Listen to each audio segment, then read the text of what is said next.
যাকে র এজেন্ট বলছেন তাকেই সবচেয়ে বেশি পাশে পেয়েছি বলে আইন উপদেষ্টা আসিফ নজরুলকে নিয়ে সামাজিক যোগাযোগ মাধ্যমে অপবাদের প্রতিক্রিয়া জানিয়েছেন স্থানীয় সরকার পল্লী উন্নয়ন ও সমবায় উপদেষ্টা এবং যুব ও ক্রীড়া উপদেষ্টা আসিফ মাহমুদ। ১১ ডিসেম্বর রাতে নিজের ফেসবুক আইডিতে দেয়া এক পোস্টে তিনি এ প্রতিক্রিয়া জানান। ওয়ালটনের পণ্য কিনে জিতে নিতে পারেন নগদ ২০ লক্ষ টাকা। Double million offer! Walton fridge কিনে পেতে পারেন ২০ লক্ষ টাকা। রয়েছে কোটি কোটি টাকার নিশ্চিত উপহার।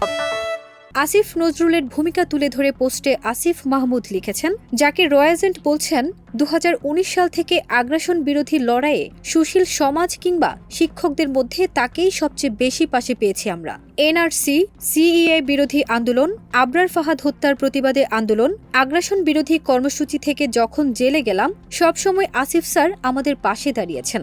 আমরা ক্যাম্পাসের ১৫-২০টা ছেলে মেয়ে আর আসিফ নজরুল স্যার।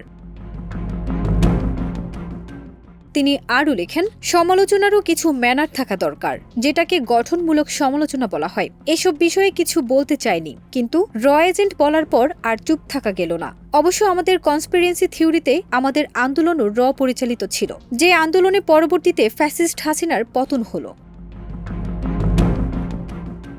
অপপ্রচারকারীদের প্রতি আহ্বান জানিয়ে আসিফ মাহমুদ বলেন, আমরা এবার একটু কনস্ট্রাকটিভ হই, না হলে এত ত্যাগের ফলে যে দেশ গড়ার স্বপ্ন আমরা দেখছি তা ভুলুণ্ঠিত হবে। এতটুকুই আহ্বান থাকবে। ফারজানা নিকিতা, দেশ রূপান্তর।